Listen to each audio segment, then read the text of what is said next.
अनगिनत वार किए गए, बहुत बुरे तरीके से मारा है। कपड़े, अंगूठी, घड़ी और सैंडल देखकर तो ये लगता है किसी अच्छे घर की होगी। राधिका का फोन अभी भी स्विच ऑफ आ रहा है। मुंबई के ही दूसरे क्षेत्र में एक और ऐसी ही बॉडी मिली थी, पहचान नहीं हो पाने की वजह से दफना दिया था। आसिफ मोहम्मद, किसी का मर्डर किया इसने? अपनी बीवी मरियम मोहम्मद का। पुलिस को पता चलता है कि मरियम आसिफ की पहली बीवी है और यहाँ मुंबई में वो अपनी दूसरी बीवी सबीना के साथ रहता था। हाँ साहब, हमने यहीं से मारा है। मतलब ये घड़ी और अंगूठी सबीना की है? नहीं साहब। तभी चंडीगढ़ और पटना से इंफॉर्मेशन आई कि नैना सबरवाल और आशीष मिश्रा चंडीगढ़ से और राधिका झा पटना से गायब है और दोनों की ही काफी डिटेल्स आरे में मिली अज्ञात औरत की बॉडी से मिलती जुलती थी। ये मरने वाली औरत थी कौन, नैना सबरवाल या राधिका झा? अब आगे। जगदीश जी, आप लोगों के पास नैना सबरवाल और आशीष मिश्रा के फोन की लास्ट लोकेशन आई, मुंबई थी क्या? हमने जो फोटो भेजी थी उसे देखकर नैना के माँ बाप ने पहचाना कि वो नैना की है या नहीं? नैना और आशीष की लास्ट लोकेशन मुंबई है। हमने जो phone record, mobile location records निकाले हैं वो मैं अभी आपको भेज देता हूँ। बाकी नैना के माँ बाप मेरे सामने बैठे, इनके मुताबिक लड़की की उम्र, कद, रंग बाकी सब नैना से मैच हो रहा है, पर बॉडी पर जो अंगूठी और घड़ी मिली है वो इनकी बेटी नैना की नहीं है। हो सकता है ये दोनों चीजें उसने घर से जाने के बाद ली। मुझे तो यही लग रहा है नैना सबरवाल हो सकती है। सर, कितनी कोशिश की नैना को यह समझाने की कि वो लड़का तुझसे नहीं तेरे पैसों से प्यार करता है, लेकिन उसने हमारी एक न सुनी। हम दिन रात समझा रहे थे उसे, ये लड़का ठीक नहीं है, पर प्यार के आगे उसे कुछ भी नहीं दिख रहा था। सर, आशीष ने ही मारा है हमारी बेटी को। कहाँ है आशीष? मुंबई पुलिस पता कर रही है। अगर आशीष ने ही नैना का खून किया है तो हम उसे कहीं से भी ढूंढ निकालें। राजेंद्र जी, गीता जी, मुंबई पुलिस ने बॉडी को दफना दिया। अगर आप लोग पहचानेंगे तो शिनाख्त के लिए वो बॉडी को वापस निकालें। पहचानने के लिए आपको मुंबई जाना है।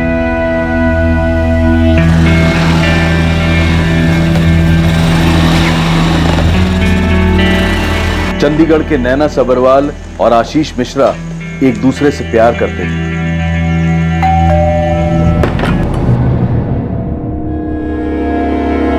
नैना, वो अगर तुझे कॉलोनी से 100 मीटर दूर छोड़ेगा तो हमें इस बात की खबर नहीं होगी कि तू उस लड़के आशीष के साथ घूम रही है। जब आपको पता ही है तो रोज एक ही बात पे झगड़ने की जरूरत क्या है? नैना के माता पिता आशीष और नैना के रिश्ते के सख्त खिलाफ थे। आशीष हैसियत और पैसे में उनसे बहुत नीचे था।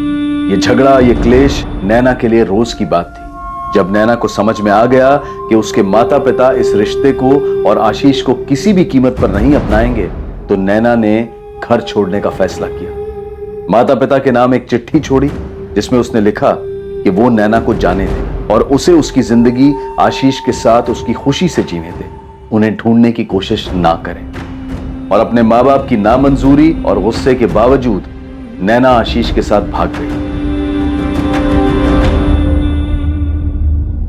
गीता, ये हमारी नैना नहीं है। हमारी नैना हो ही नहीं सकती। पर मुझे तो लग रहा है कि मैं बोल रहा हूं ना, ये हमारी नैना नहीं है। नैना सबरवाल के माता पिता मुंबई आ रहे हैं। मैंने ग्राफिक वाले को भी बोला है, वो डेड बॉडी के चेहरे और नैना सबरवाल के चेहरे की फेशियल मैचिंग। हमारे पास नैना की फोटो है, फेशियल मैचिंग को 100% नहीं मान सकते। डीएनए टेस्ट से साबित हो सकता है कि वो नैना की बॉडी है या नहीं। और राधिका झा, उसका क्या हुआ? सर, उसके माँ बाप आ चुके हैं, निर्मला उनसे बात करें। हमें जो डिटेल्स मिली उसके मुताबिक राधिका के फोन की last location CST railway station थी। उसके बाद उसका फोन स्विच ऑफ हुआ है। हो सकता है उसे लगा हो उसके फोन के थ्रू उस तक पहुंचा जा सकता है, इसलिए मुंबई पहुंचते उसने फोन स्विच ऑफ किया हो।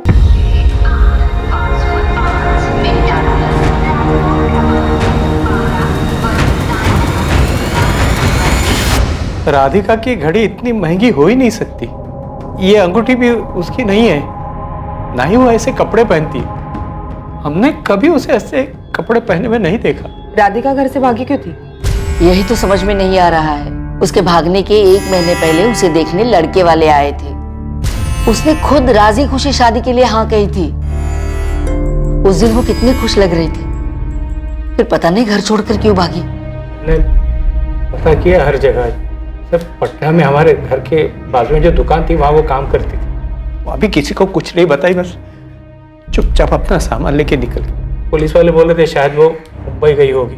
फिर अचानक एक दिन ये मुझे फोन लाकर दिखाने लगी और कहने लगी, देखिए ये शायद अपनी राधिका है। आपको नहीं लगता ये राधिका है? समझ में नहीं आ रहा है।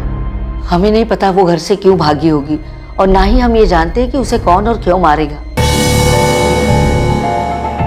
ये संजय, हमने बॉडी के अंश को प्रिजर्व करके रखा हुआ है। हम राधिका और नैना दोनों के माँ बाप के डीएनए टेस्ट एक साथ कर सकते हैं। डॉक्टर मात्रे, राधिका के माँ बाप मुंबई आ चुके हैं। आप डीएनए सैंपल्स ले सकते हैं। कल तक नैना के माँ बाप भी आ जाएंगे। हम माँ बाप की बॉडी पहचान करने पर पूरी तरह भरोसा नहीं कर सकते, इसलिए डीएनए टेस्ट करवाकर रिपोर्ट जल्द से जल्द मंगवानी होगी ताकि हम अपनी जांच आगे बढ़ा सकें। 4 सितंबर 2019 को पुलिस को जिस अज्ञात औरत की डेड बॉडी मिली थी उसकी पहचान अब तक नहीं हो पाई थी, लेकिन अब पुलिस को यह उम्मीद बंधी थी कि डीएनए टेस्ट के परिणाम से यह साफ हो जाएगा कि वो डेड बॉडी किसकी थी, नैना सब्रवाल की या फिर राधिका झा की। लेकिन अब पुलिस को यह उम्मीद बंधी थी कि डीएनए टेस्ट के परिणाम से यह साफ हो जाएगा कि वो डेड बॉडी किसकी थी, नैना सब्रवाल की या फिर राधिका झा की। पर उससे पहले ही इस केस की ऐसी अनगिनत परतें खुलने वाली थी जो इस केस को सुलझाने की बजाय और उलझाने वाली थी, मुश्किलें कम होने की बजाय और बढ़ने वाली थी।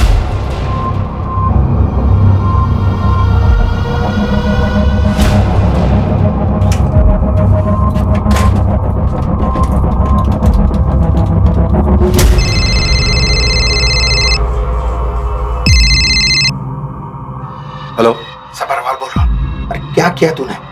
फंसवा दिया हमें। तुझे पता है वो लोग मेरा और मेरी बीवी का डीएनए मैच करवाने वाले हैं उस डेड बॉडी से। ऐसे में तो राजन जी बेफिक्र रहिए, कुछ नहीं होगा आपको। तूने कहा था कि काम पूरा हो गया और पैसे भी हमसे पूरे ले लिए। हाँ तो काम पूरा किया है ना। मैंने पहले भी कहा था जब आपने बोला था कि वो बॉडी नैना से मिलती जुलती है। मैं आज फिर से कह रहा हूँ आपसे, आप निश्चिंत रहिए, वो डेड बॉडी नैना की नहीं है। एक बात बता, तूने उसे मार के कहाँ फेंका? ये जानने की जरूरत आपको नहीं है, मेरा काम था, मैंने अच्छे से कर दिया। आप चिंता मत करिए, कुछ नहीं होगा आपको।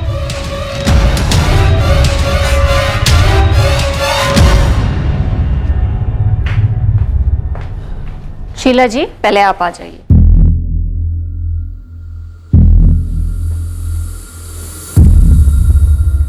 आपको मेरा डीएनए सैंपल लेना पड़ेगा। रमाकांत जी, दोनों का ही सैंपल लेना पड़ेगा। इनका लेने का मतलब नहीं है, क्योंकि ये राधिका की सगी माँ नहीं है। राधिका की माँ गुजरने के बाद मैंने इनसे शादी की थी। अच्छा ठीक है, फिर आप आइए।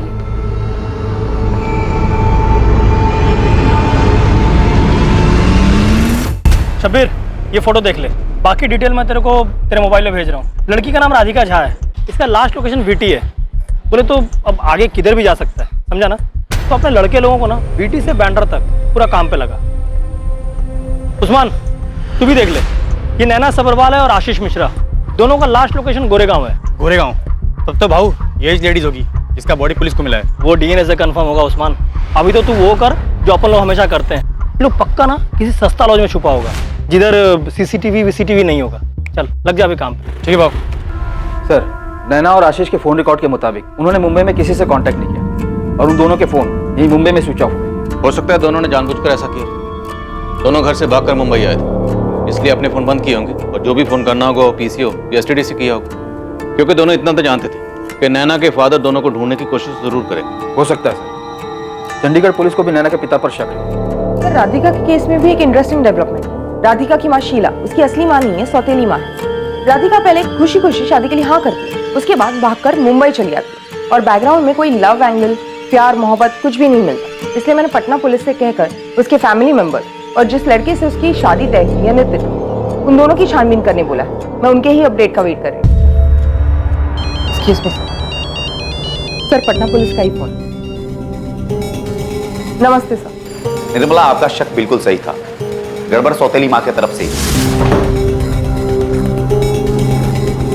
नितिन, चल अब पूरी कहानी सुना आपने, और अगर तुमने झूठ बोला तो तुम्हारी कहानी आधे में खत्म हो जाएगी। तो सच कह रहा हूं। लड़के और उसके माँ बाप के नाम पर पूरी फैमिली फर्जी थी जो राधिका को देखने आए थे। जब हमने लड़के नितिन और उसकी नकली माँ बाप को तोड़ा तो पता चला कि जो नितिन की फैमिली होने का नाटक कर रहे थे असल में वो लड़कियों के दलाल हैं। तो सर, राधिका घर से भागी नहीं थी, उसके माँ बाप ने उसको इनके हाथों बेच दिया था। निर्मला, हमने उन तीनों की खूब धुलाई की, पर अभी वो यही कह रहे हैं कि वो खुद भागी है। इनका प्लान तो शादी के बाद बेचकर उसे धंधे पर लगाने का था। राजन, तुम कहना चाहते हो कि शादी के नाम पर राधिका के माँ बाप उसे बेचना चाहते थे? नहीं सर, सिर्फ माँ बेचना चाहती थी, राधिका की सौतेली माँ। मुझे विश्वास नहीं हो रहा है, ऐसे कैसे? शीला, क्या ये कह रही वो सच है? बोल झूठ है। इतना तोड़ूंगी तुझे कि तू बोलेगी तेरा नाम शीला है ही नहीं। शीला, शादी के नाम पर तुम मेरी बेटी को बेच रही थी।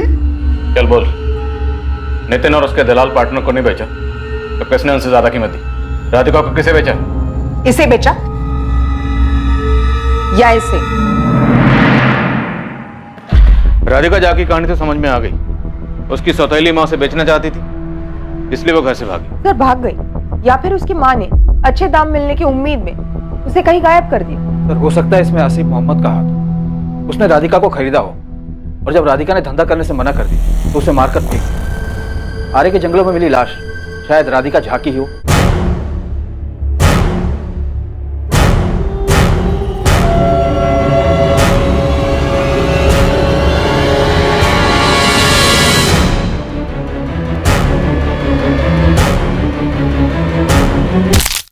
3 सितंबर को उसने मारा सबीना को और फिर 4 को राधिका को, और सबीना की तरह राधिका को मारकर उसका भी चेहरा बिगाड़ दिया होगा और फिर आरे के जंगलों में दूसरे चोर पर उसकी बॉडी को फेंक दिया और यहाँ हमें घुमा रहा है। इन दोनों में से तुमने राधिका को किसे बेचा था? नहीं सर, मैंने राधिका को किसी को भी नहीं बेचा।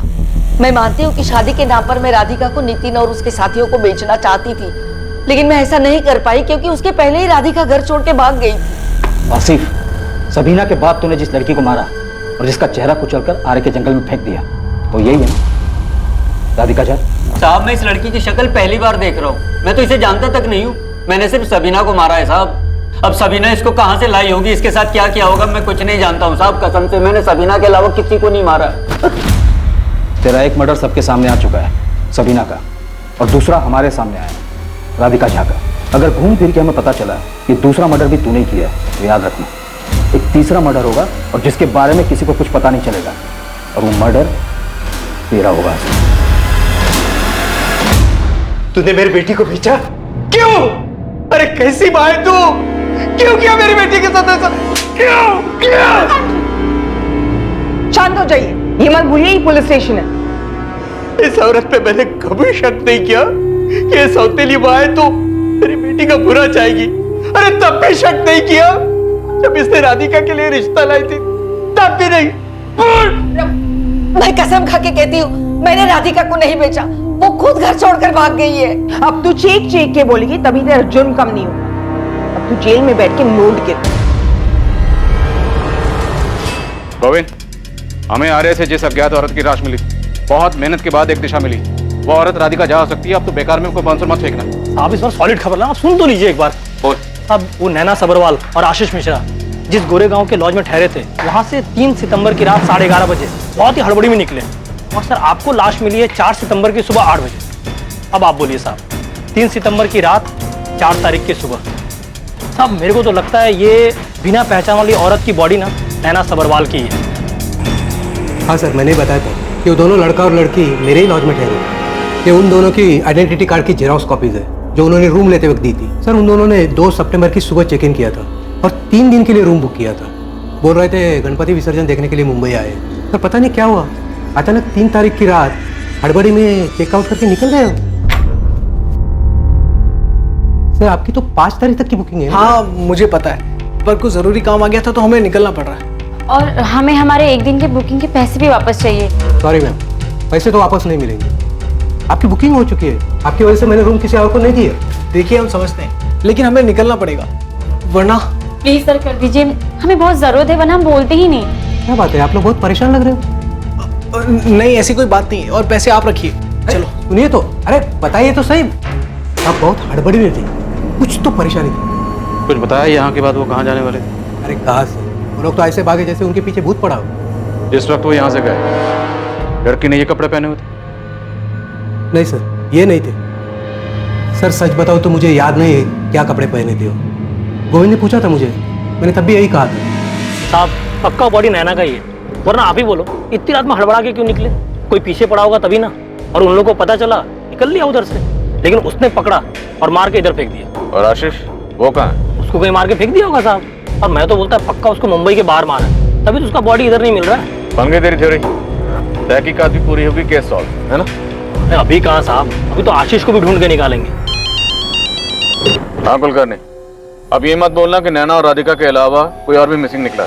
नहीं सर, और कोई नाम सामने नहीं आया है। लेकिन सर वो राकेश अग्रवाल लखनऊ वाला, वो हमारे पुलिस स्टेशन आया हुआ है। राकेश अग्रवाल, वो जेपसन वॉच वाला रॉन्ग नंबर, वो आया है? हाँ वही सर, खुद सामने से चलकर पुलिस स्टेशन आया है। और सर उसके साथ एक लड़की है जो उसकी बीवी प्रिया अग्रवाल नहीं है, जिसे हमने वीडियो कॉल में देखा था राकेश के साथ। तुम कह रहे हो कि राकेश अग्रवाल आया और उसके साथ जो लड़की है प्रिया अग्रवाल वो उसकी बीवी नहीं है, तो फिर कौन है? कौन थी वो जिसे इंक्वायरी के इतने दिनों के बाद राकेश अग्रवाल अपने साथ मुंबई पुलिस के पास लेकर आया था? राकेश अग्रवाल ने अपनी बीवी प्रिया अग्रवाल के जन्मदिन पर गिफ्ट देने के लिए जेपसन वॉच जुबली प्राइम एडिशन की घड़ी खरीदी थी। इस जेपसन वॉच का आरे में मिली अज्ञात औरत की लाश के केस में आखिर क्या रोल था? तुम्हें लगता है कि वैसी घड़ी मैंने किसी और को भी गिफ्ट की है? की है क्या? राकेश अग्रवाल खुद वीएस पुलिस स्टेशन पहुंचा था अपने कुछ राज खोलने के लिए। आखिर वो पहले ऐसा क्या छुपा रहा था जिसके लिए उसे लखनऊ से मुंबई आना पड़ा? इसके साथ साथ इसी समय इस केस से संबंधित एक चौंका देने वाली जानकारी सामने आने वाली थी। सर राकेश ने बताया कि उसने उस दिन एक नहीं बल्कि 2 घड़ियां खरीदी और दोनों के बिल अलग अलग बनवाए थे। सर ये जानवी है, वो दूसरी घड़ी मैंने इसी के लिए खरीदी थी और यही बात बताने के लिए हम लखनऊ से मुंबई आए। सर मेरी वाइफ को डाउट हो गया और इसीलिए वो मुझ पर नजर रख रही है। मैं कब कहाँ कितना खर्च कर रहा हूँ सब कुछ। पॉइंट पे आइए मिस्टर अग्रवाल। सर यही तो पॉइंट है सर। असल बात है कि मेरा और जानवी का वो अफेयर है। आगे बोलिए। सर मैं सही सलामत हूँ, मेरे साथ कुछ गलत नहीं हुआ है। ये सर देखिए, मेरी घड़ी मेरे पास है। जी सर, मैं भी यही बताना चाह रहा था। सर पता चला है कि कल वहां पर पुलिस ने और कुछ खोद निकाला। अगर आप लोगों ने कुछ अलग एंगल निकाला तो मेरी जिंदगी तो बर्बाद हो जाएगी सर। अब तुम हमें खुद आकर सामने से ये बता रहे हो कि तुम्हारा अफेयर है, जिससे हमारा कोई लेना देना नहीं, और तुम कह रहे हो कि तुमने 2 घड़ियां खरीदी। क्या भरोसा है? हो सकता है तुमने 3 घड़ियां खरीदी। जो सच है वो सामने से आकर बता रहा हूँ, ना झूठ बोल रहा हूँ ना ही कुछ छुपा रहा हूँ सर। ठीक है, अब दोनों जा सकते। Thank you sir. कुलकर्णी, पहले सबीना आई, अब केस राधिका और नैना के बीच में अटक रहा है। ऐसा लग रहा है कि इस केस की हांडी ऊपर तो चढ़ गई और गलने का नाम नहीं ले रही। सर फॉरेंसिक लैब से बात की मैंने डीएनए रिपोर्ट के लिए, उन्हें 1 हफ्ते का और टाइम चाहिए। कुलकर्णी और कितना वक्त चाहिए? 22 दिन हो गए, अब कब तक भटकते रहेंगे इस केस में लेफ्ट राइट? सर आपका फोन स्विच ऑफ है क्या? अरे बैटरी खत्म हो गई। क्या हुआ? सर लैंडलाइन पे आपके लिए 2 बार कॉल आ चुका है। सैराबाद से किसी कांस्टेबल चंद्रचूड़ मोडक आपसे बात करना चाहता है। सर उसने बताया कि वो आपको सैराबाद के किसी केस की वजह से जानता है। सैराबाद, चंद्रचूड़ मोडक। नमस्ते सर, कैसे हैं आप? सर याद आया मैं कौन हूँ? 8 महीने पहले आप सैराबाद आए थे, तब मैंने आपको। हाँ चंद्रचूड़, याद हो, अच्छी तरह से याद हो। अच्छा, निर्मला बता रही थी कि तुम हमारे केस के बारे में कुछ जानते हो। सर अभी कुछ दिन पहले मैं एक काम से भोपाल गया था, वहाँ मेरा एक दोस्त मिला, वो भी पुलिस में ही है। उसी ने मुझे मुंबई के इस अज्ञात औरत वाले केस के बारे में बताया। सर मुझे पूरा यकीन है इस औरत की फोटो और डिटेल्स आपने हमें भी भेजी होंगी। पूरे उत्तर भारत में भेजिए। तुम्हारे पास कुछ जानकारी है क्या? जी सर। सर आपसे एक रिक्वेस्ट है, मैं आपको जो भी बताऊंगा वो आप हमारे सीनियर इंस्पेक्टर परिमल जी को मत बताना। हाँ ठीक है, नहीं बताऊँ, बेफिक्र हो। सर यहाँ सैराबाद में एक लड़का है अनुराग शर्मा, वो बेचारा पिछले 3 हफ्तों से रोज यहाँ परिमल साहब के चक्कर काट रहा है। वो शायद पहली बार यहाँ 5 सितंबर को आया था अपनी बीवी ज्योति शर्मा की मिसिंग कंप्लेन लिखवाने। सर मैं अंदर आ सकता हूँ? आइए। सर मेरी वाइफ ज्योति, कुछ पता चला उसका? ज्योति? ज्योति सर, ज्योति शर्मा। आज 7 तारीख है सर, 3 दिन हो गए अब तक लौटी नहीं मुंबई से। ज्योति, हाँ याद आया, तुमने बताया था इसके बारे में। ये अक्सर दूसरे शहरों में ट्रैवलिंग के लिए जाती है, आई मीन काफी घुमा करती है। बिल्कुल, हम ढूंढने की कोशिश कर रहे हैं इनको, जैसे कोई खबर मिलती है आपको इन्फॉर्म कर। सर वो लड़का लगभग रोज अपनी बीवी का पता करने पुलिस स्टेशन आता है। सर वो अपनी बीवी को ढूंढने मुंबई भी गया था और वहां भी कुछ पता नहीं चला। ज्योति शर्मा? जी सर। सर एक दिन अचानक इस अनुराग को देखकर मुझे लगा कि आप एक बॉडी की पहचान ढूंढ रहे हैं और ये अपनी बीवी, और सर दोनों ही नहीं मिल रहे। तुम मुझे इस ज्योति की फोटो और उसके पति का फोन नंबर भेजो। वैसे हमारे पास ऑलरेडी 2 लड़कियों के मिसिंग केसेस हैं, उनकी डिटेल्स भी काफी मिलती जुलती, बट फिर भी तुम भेजो, मैं देखता हूँ। एक सुराग नहीं मिल रहा था हमें विक्टिम की पहचान पता करने की, लेकिन अब देखो 3 औरतें हमारे सामने, लेकिन अब भी पक्का नहीं है कि ये इन तीनों में से कौन है, कोई है भी या नहीं। सर ये ज्योति शर्मा इस केस को एक नया एंगल दे रही है, लेकिन गोविंद भी हार मानने को तैयार नहीं है। उसने हिस्ट्री शीटर अमर फुलवड़े का पता किया है, जिसको नैना सब्रवाल और उसके बॉयफ्रेंड आशीष मिश्रा की सुपारी थी। जब पुलिस को यकीन होने लगा कि अज्ञात औरत का शव पटना की राधिका झा का है, तभी एक ऐसी खबर सामने आई जिससे उस शव के नैना सब्रवाल होने की संभावना बढ़ने लगी। पुलिस पहले से ही दुविधा में थी और तब उनकी मुश्किलें और बढ़ गईं जब सैराबाद की ज्योति शर्मा का केस भी सामने आ गया। वो डेड बॉडी आखिर इन तीनों में से किसकी थी? इससे भी अहम यह था कि अगर ये डेड बॉडी इन तीनों में से किसी एक की है तो बाकी की 2 लड़कियां कहां हैं? और अगर ये शव इन तीनों औरतों में से किसी का नहीं है तो फिर किसका? मुंबई के हिस्ट्री शीटर अमर फुलवाड़े को नैना सब्रवाल और आशीष मिश्रा की सुपारी दी गई थी, जो उन्हें मारने के लिए लगातार उनका पीछा कर रहा था। वो अब पुलिस की गिरफ्त में था। अमर फुलवाड़े के जरिए पुलिस चंडीगढ़ के कबीर तक पहुंची, जो इस जुर्म का मास्टरमाइंड था। और आखिरकार नैना सब्रवाल के पिता द्वारा रची गई साजिश सामने आने वाली। ठीक उसी समय अज्ञात औरत के शव की शिनाख्त करने के लिए ज्योति शर्मा का पति अनुराग शर्मा मुंबई पहुंचा। साहब, नैना और आशीष का फोटो था मेरे पास। मैं उनका पीछा कर रहा था। मैंने ये भी पता कर लिया था कि गोरेगांव की लॉज में दोनों छुपे हुए हैं। तूने आशीष मिश्रा को कहाँ मारा? बोल। अब मैं कितनी बार बता चुका हूँ, मैंने किसी को नहीं मारा। मैं सच बोल रहा हूँ आपसे, मेरा विश्वास करिए साहब। नहीं मारा तो कहाँ गया वो? 5 सितंबर को उन दोनों को मारने का सॉलिड प्लान भी बना लिया था मैंने, पर मालूम हुआ कि 4 को वो लोग वहां से कहीं निकल गए। नैना और आशीष वो अमर को बेवकूफ बना के मुंबई से पता नहीं कहाँ चले गए। मैं और मेरा पूरा टीम अक्खा पूना नासिक सब जगह घूम के देखा, पर किधर भी नहीं मिले साहब। फिर मैंने कबीर को फोन करके बता दिया। तुझे और अमर को जितना झूठ बोलना है बोल। एक बार डीएनए रिपोर्ट आ गई, सब सामने आ जाए। और नैना के बाप को भी खूब तोड़ा है, उसने कबूल कर लिया है उसने तुझे पूरे पैसे। जब तूने उसे बताया कि तूने नैना को मार दिया है। मैंने आपसे झूठ नहीं बोला, नैना के बाप से झूठ बोला, क्योंकि वो लोग मुझे मिल ही नहीं रहे थे कहीं।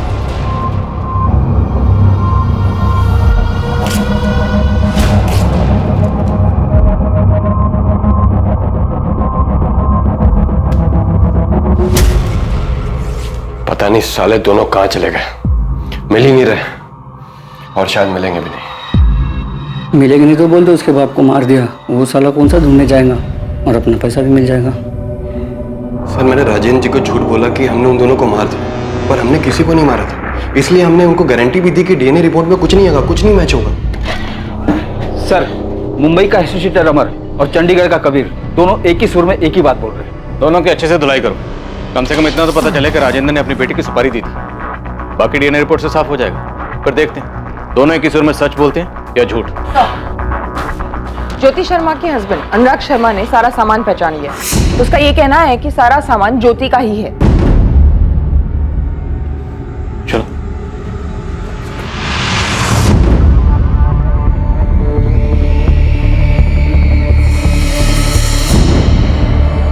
सर, ये ज्योति ही है। ये कपड़े, ये सैंडल ज्योति का है। ये घड़ी, ये अंगूठी, ये सब ज्योति का ही है sir.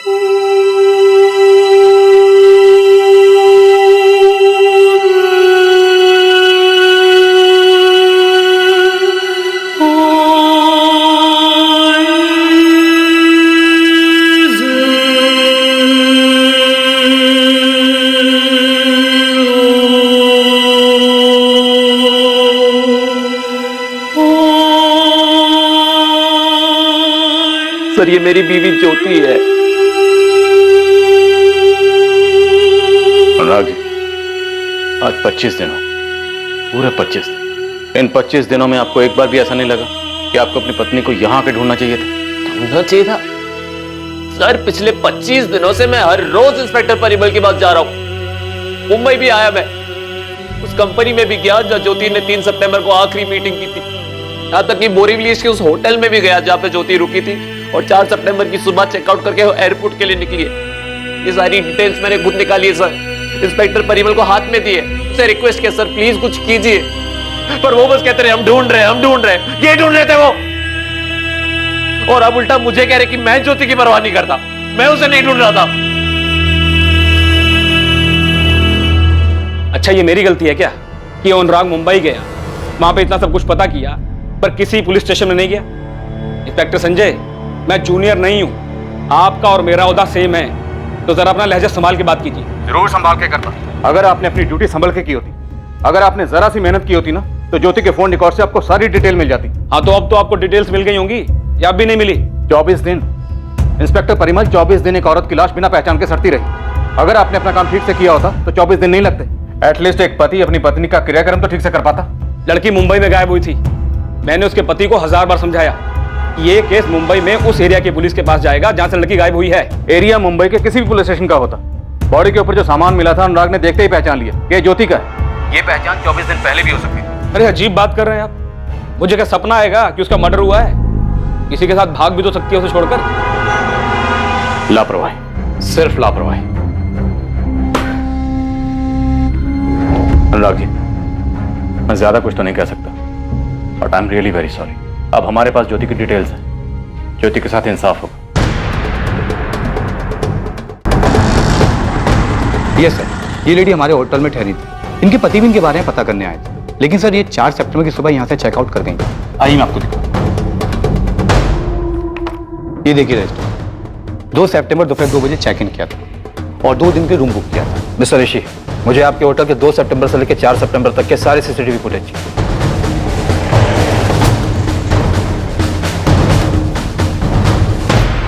Excuse me, Miss Richa. Oh, hi, Mr. Mala. Please have seat. I'm fine, Miss Richa. मैं बस इसके बारे में जानना चाहती हूँ। ज्योति शर्मा, इनके हस्बैंड का भी हमें कई बार फोन आया इनके बारे में पूछने के लिए। 3 सितंबर को क्या आप इससे मिली थी? हाँ, उस दिन हम लोग सुबह 10 बजे से लेके शाम को 5 बजे तक यहीं थे। मैं, ज्योति और हमारा डिजाइन कंसल्टेंट चेतन। उस दिन हम लोगों ने न्यू ईयर फैशन वीक के कलेक्शन को लेके काफी डिस्कशन किया था। हम लोग न्यू डिजाइन्स पर डिस्कस कर रहे थे। ज्योति के कुछ डिजाइन्स बहुत अच्छे थे और कुछ को मॉडिफाई करने की जरूरत थी। ज्योति, I like this one. This is fantastic. हमने बहुत सी चीजों के बारे में डिस्कस किया, design, market trends, even strategies also. Jyoti designs modify करके 3 महीने बाद वापस आने वाली थी, पर कितना अजीब लग रहा है ये सोचकर कि वो वापस घर पहुंचे ही नहीं। वो आपके साथ रेगुलर काम करती थी, अक्सर आती जाती रहती थी? Yes, she did. Every quarterly में एक बार आती ही थी नेक्स्ट सीजन का फ्रेश कलेक्शन लेके। और इसके बावजूद इतने दिनों तक किसी ने ये जानने की कोशिश नहीं की कि वो कहाँ गई थी? We spoke to her husband और हमने भी उसे कई बार कॉल किया और चेतन ने भी उसे बैक टू बैक कई बार ईमेल्स किए, लेकिन उसने कोई रिप्लाई नहीं दिया। चेतन गुप्ता कहाँ है? He is a consultant. जब उनकी जरूरत होती है वो तभी आते हैं। He is not our regular employee. My God, I don't believe this. Mister Chetan Gupta, आपकी बिलीव ना करने से कोई फर्क नहीं पड़ता। Jyoti is dead now. वो 24 दिन पहले ही मर चुकी है। फिलहाल आप ये कर सकते हैं, पुलिस स्टेशन आ सकते हैं। हमें आपके साथ हुई उसकी लास्ट मीटिंग, ऑफिस से होटल की जर्नी और होटल से एयरपोर्ट जाने वाली जर्नी, जहाँ वो फ्लाइट लेने वाली थी, उनके बारे में बात करनी।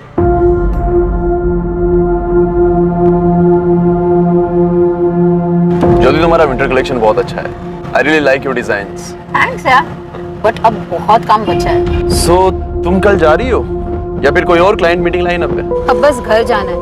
1 हफ्ते से बाहर हूँ, घर जाके 2 दिन रेस्ट करूंगी, फिर काम शुरू।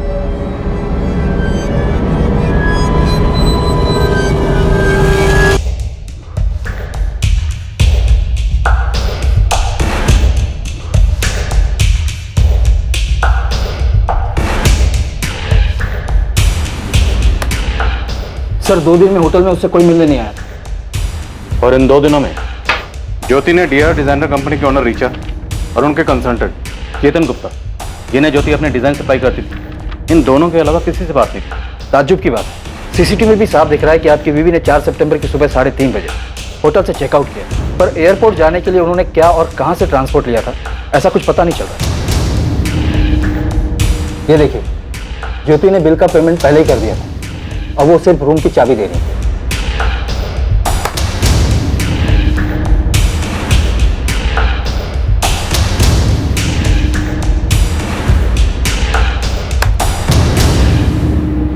हमने होटल के स्टाफ से भी बात की।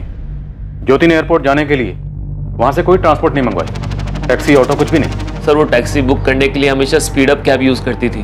वो देखा हमने, लेकिन ये जो रेंटल कैब होती हैं, आपको आपकी पिकअप लोकेशन से पिक करती हैं और ड्रॉप लोकेशन पर ड्रॉप करती हैं। अगर ज्योति ने कैब बुक की थी तो ज्योति को पिक करने के लिए होटल के गेट तक तो आता।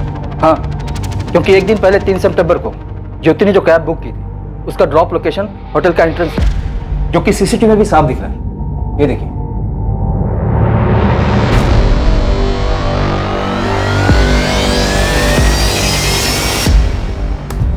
आप कह रहे हैं कि ज्योति हमेशा स्पीड अप कैब से कैब बुक करती थी, तो शायद उसका बिल भी स्पीड अप कैब मनी से देती होगी, कैश नहीं देती होगी। और अगर एयरपोर्ट जाने के लिए कोई कैब बुक की होगी, कैश नहीं दिया होगा। लेकिन 4 सितंबर को ज्योति ने कोई कैब बुक की ही नहीं, वो होटल से पैदल ही बाहर निकल गई। शायद कोई एयरपोर्ट ड्रॉप करने वाला। ज्योति ने आपको कुछ बताया था इस बारे में? नहीं सर, ऐसा तो कुछ नहीं बताया उसने। 3 तारीख की रात को जब बात हुई थी तो बस इतना कहा कि 4 की सुबह 6:25 की फ्लाइट है सहराबाद के लिए, बस। सर, एयरपोर्ट अथॉरिटी से ये पता चला है कि ज्योति शर्मा ने 4 सितंबर को अपनी फ्लाइट मिस की। स्पीड अप कैब सर्विस से रिकॉर्ड मिला? Yes sir. 3 सितंबर को सुबह 8 बजे मीटिंग के लिए ज्योति ने बोरीवली ईस्ट से अंधेरी ईस्ट डीआर डिजाइन्स के लिए कैब बुक की। कैब ड्राइवर का नाम था Rajesh Tiwari.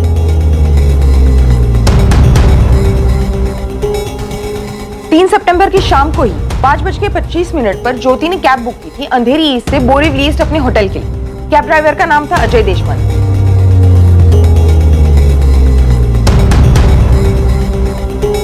Speed up cab services के ऑनलाइन ऑपरेशनल टीम ने हमें बताया कि ज्योति हमेशा से उनके सर्विसेज यूज करती थी, लेकिन 4 सितंबर को उसके अकाउंट से कोई भी कैब बुक नहीं हुई। मतलब पक्का उसे कोई एयरपोर्ट पे ड्रॉप करने वाला। अनुराग, मैं आपसे सीधा पूछता हूँ, क्या आपको कभी भी ऐसा लगा कि आपकी बीवी ज्योति का कहीं कोई अफेयर चल रहा था? सर पॉसिबल ही नहीं, ऐसा कुछ नहीं था। चेतन गुप्ता, इसे तो जानती हो आप। आपकी बीवी 3 सितंबर को होटल लौटते वक्त उसे उसके घर गोरेगांव में ड्रॉप करके गई थी, ये पता था आपको?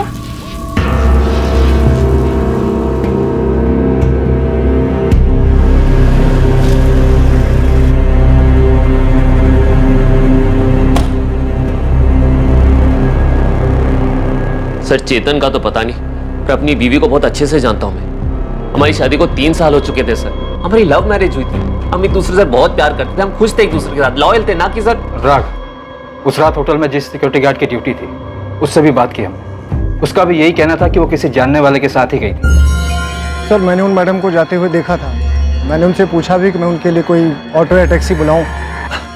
अरे मैडम, आपके लिए मैं कोई ऑटो या टैक्सी बुला दूं? जी नहीं थैंक यू, मैंने किसी को बुला लिया। सर वो इधर से मेन रोड की तरफ गई थी, लेकिन सर मुझे नहीं मालूम कि उनको लेने कौन आया था और वो किसके साथ यहाँ से। ज्योति के फोन रिकॉर्ड के मुताबिक उसने कोई कैब बुक भी नहीं की। सर मेरी ज्योति उन लोगों में से है ही नहीं जो किसी के साथ भी चली जाए। और चेतन से तो मैंने खुद इतनी दफा बात की है ज्योति के गायब होने के बाद। उसका हर बार यही कहना था कि ज्योति से आखिरी बार वो 3 सितंबर को ही मिला है। हाँ सर, मैंने उसे आखिरी बार 3 सितंबर को ही देखा था। तो उस दिन आपने ज्योति से लिफ्ट क्यों ली? आपके पास तो अपनी गाड़ी है ना? सर एक्चुअली उस दिन गणपति विसर्जन था, 1.5 दिन का, बहुत ट्रैफिक होता है सर, तो उसे अवॉइड करने के लिए मैंने रिक्शा लिया ऑफिस के लिए। तो सुबह जाते वक्त आपने ज्योति से लिफ्ट नहीं ली? नहीं सर, मैंने बस वापस आते हुए लिफ्ट ली थी उससे।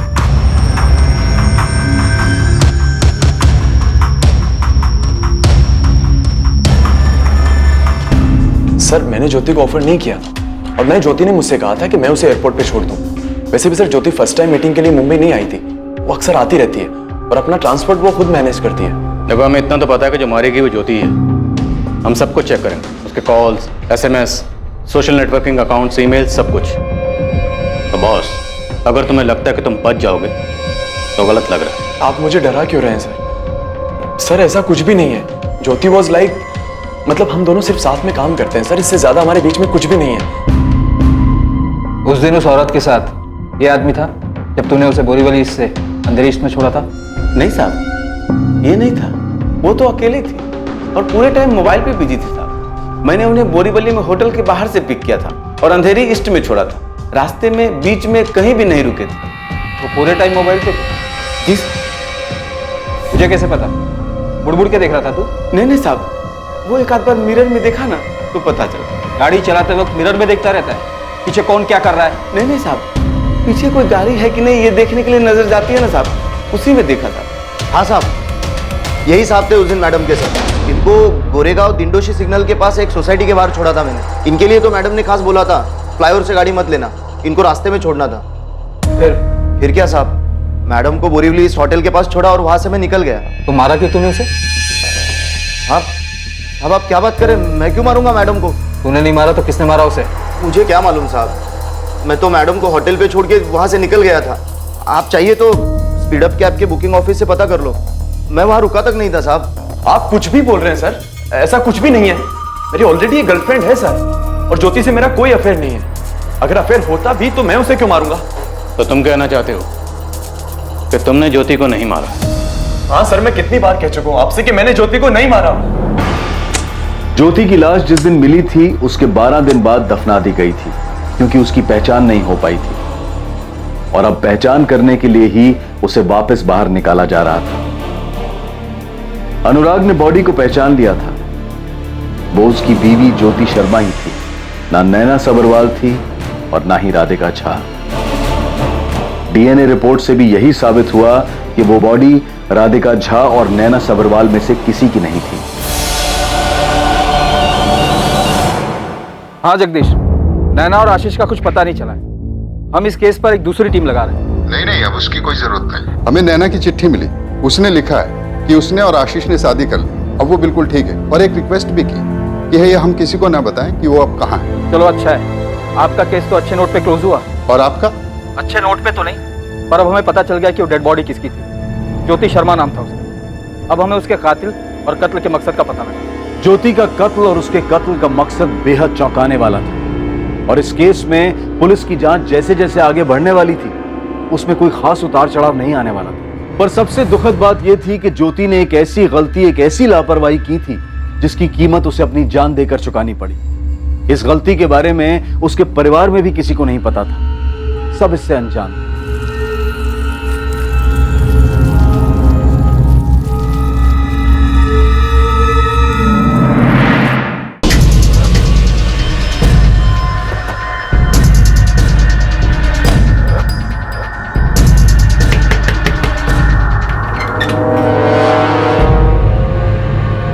साहब आप यहाँ? तेरे स्पीड अप कैब से पता किया हमने, उन्होंने बताया कि 4 सितंबर की दोपहर 3 बजे तक तूने कोई बुकिंग नहीं ली थी।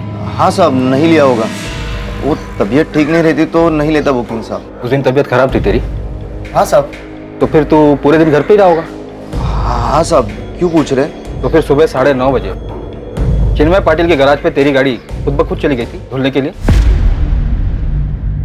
आपका तीर एकदम निशाने पे लगा है साहब। ये दोनों ड्राइवर राजेश तिवारी और अजय देशवानी की एक एक हरकत पता की है हम लोगों ने। और क्या पता चला दोनों के बारे में? राजेश तिवारी खुद तो क्लीन है साहब, लेकिन ये अजय देशवानी, इसने 4 सितंबर की सुबह 9:30 बजे चिन्मय पाटिल के गैराज में अपनी गाड़ी क्लीन करवाई है। और ये चिन्मय और अजय दोनों दोस्त हैं साहब। और sir, speed up cab service से हमने पता किया 4 सितंबर की दोपहर 3 बजे से पहले कोई बुकिंग नहीं ली थी अजय ने। और स्पीड अप कैब के रिकॉर्ड से ये भी पता चला है कि ज्योति ने एयरपोर्ट जाने के लिए कोई टैक्सी बुक नहीं की थी, राइट? Yes sir. आप समझिए। कुलकर्णी, पहले इस चिन्मय पाटिल को उठाओ और बाद में अजय को। अब ये केस सॉल्व हो जाएगा।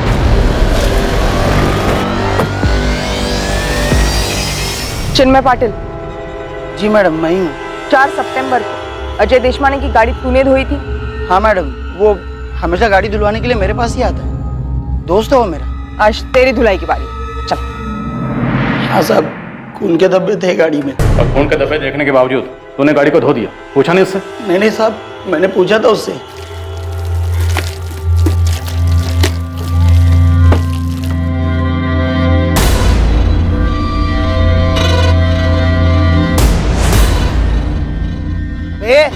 तेरी गाड़ी की बैक सीट पे खून का है? ये देख, अगर कोई लफड़ा रहेगा ना। अरे यार, कोई लफड़ा नहीं किया। अरे खून है इसीलिए तो धुलवाने लाया हूँ, वरना अभी 2 दिन पहले तो धुलवाई थी गाड़ी। अरे लफड़ा नहीं है तो खून कहाँ से आया? सुबह सुबह बुकिंग छोड़कर वापस आ रहा था तो हाईवे पर एक का एक्सीडेंट हुआ था। अब उस बेचारे को अस्पताल लेके गया तो उसी का खून लगा होगा शायद। अरे मैंने पुलिस को रिपोर्ट की है, अब एक्सीडेंट करने वाला पकड़ा गया है नहीं वो पता नहीं है मुझे। साहब, आप चाहिए तो उसको पूछ सकते हैं कि मैंने उसको पूछा था कि नहीं और उसने बोला था कि नहीं। साहब, आप ऐसा खाली फोकट मुझे मत। खाली फोकट? होने से पहले तूने से पूछा कि एक्सीडेंट किसका हुआ है, कहाँ हुआ है, हॉस्पिटल में भर्ती करवाया या नहीं करवाया, पुलिस को इन्फॉर्म किया या नहीं किया? पूछा ये सब? नहीं साहब, मैंने इतना सोचा नहीं था साहब, मेरे को लगा दोस्त है, झूठ नहीं बोलेगा। झूठ बोलेगा तेरी धुलाई तेरी गाड़ी से बढ़िया करेंगे, इतनी गारंटी देता हूँ। गलती हो गई साहब। अरे भैया सुनो ना, मुझे सुबह 3:45 बजे एयरपोर्ट के लिए निकलना है। आप आ जाओगे? वही आना जहाँ अभी ड्रॉप कर रहे हैं। हाँ मैडम, आ तो जाऊंगा, लेकिन इतना सुबह थोड़ा पैसा ज्यादा लगेगा। कितना ज्यादा?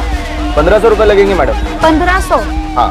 1000 ले लेना, 1000 बहुत है एयरपोर्ट के लिए। इतनी सुबह मैं घर से आऊंगा आपको पिकअप करने होटल बोरीवली, उसके बाद आपको एयरपोर्ट छोड़ने जाऊंगा। अच्छा, इतनी सुबह अगर आपने एडवांस में बुकिंग की तो भी आपको एक्स्ट्रा लगेगा ना?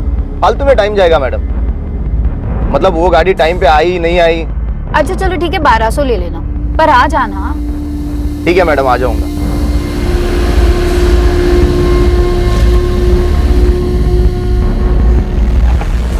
मैडम, आप कल सुबह थोड़ा चल के आ जाएंगी वो नाके तक?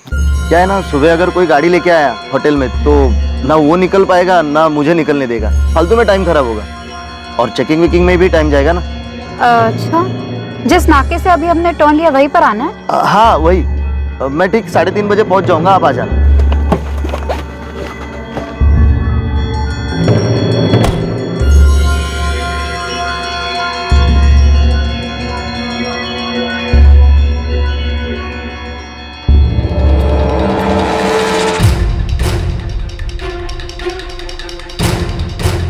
और मैडम,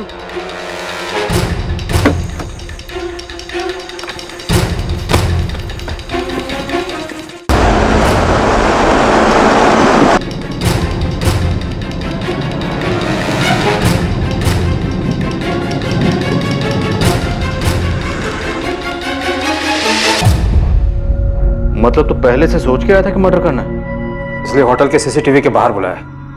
मारा क्यों? वो दिखने में पैसे वाली हाई फाई लग रही थी, कपड़ा भी अच्छा पहनी थी। 1200 क्या वो 750 बोलती तो भी मैं जाता। मुझे लगा अच्छा पैसा होगा उसके पास। मैं एक मौके की तलाश में था। गोरेगांव के पास पहुंचने तक उसकी आंख लग गई, मुझे मौका मिल गया। मैंने आरे की तरफ गाड़ी मोड़ी।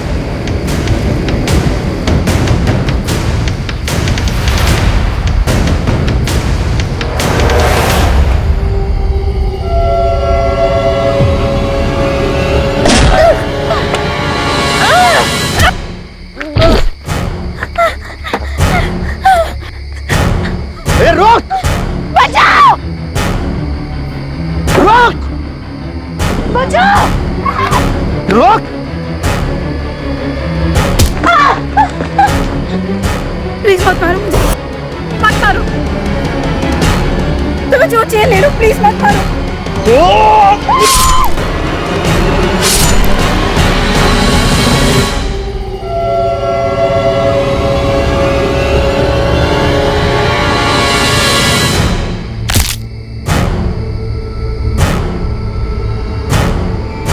पैसे कितने मिले?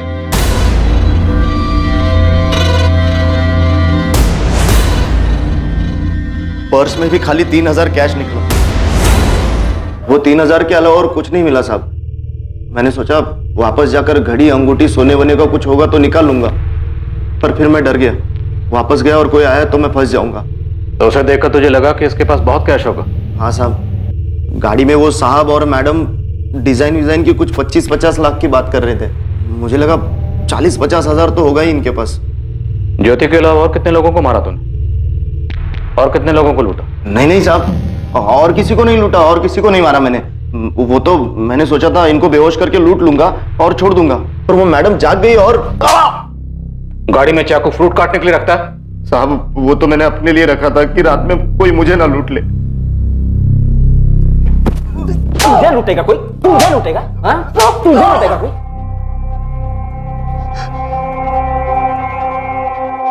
ज्योति शर्मा की बॉडी उसके पति अनुराग शर्मा को सौंप दी गई और सायराबाद में अनुराग और उसके घर वालों ने ज्योति का अंतिम संस्कार कर दिया। अजय देशमाने पर ज्योति शर्मा की हत्या के लिए आईपीसी की धारा 302, सबूत मिटाने के लिए आईपीसी की धारा 201 और लूटपाट के लिए आईपीसी की धारा 397 के तहत मुकदमा दर्ज किया गया है। सर, राधिका झा का केस सॉल्व हो गया है। राधिका मिल गई? हाँ, लेकिन कहाँ है ये नहीं पता। राधिका के पिता रमाकांत का कॉल आया था कि राधिका ने उनको कॉल करके बताया कि उसने शीला को नितिन और उसके पार्टनर से फोन पे बात करते हुए सुन लिया था। राधिका को जैसे ही पता चला कि उसकी सौतेली मां उसको बेचने वाली है, वो घर छोड़ के भाग गई। लेकिन अब जहां भी है ठीक है। सुनकर अच्छा लगा कि नैना और राधिका दोनों सही सलामत हैं। पर ज्योति उसके साथ बुरा हुआ। ज्योति शर्मा के साथ जो हुआ वो बहुत ही दुखद और दर्दनाक था। इसमें ज्योति की कोई गलती नहीं थी। वो बेचारी कैसे सोच सकती थी कि एक साधारण सा दिखने वाला टैक्सी ड्राइवर जो उसे होटल छोड़ने जा रहा था, वो रात में उसे मारकर लूटने की प्लानिंग कर रहा था। आम इंसान रोजमर्रा की जिंदगी में किसी भी वजह से मिलने वाले, आसपास घूमने वाले सभी लोगों को तो शक की निगाह से नहीं देख सकता। बेशक हम हर किसी को तो शक की निगाह से नहीं देख सकते, लेकिन हमें यह समझना होगा कि सतर्क रहना जरूरी है।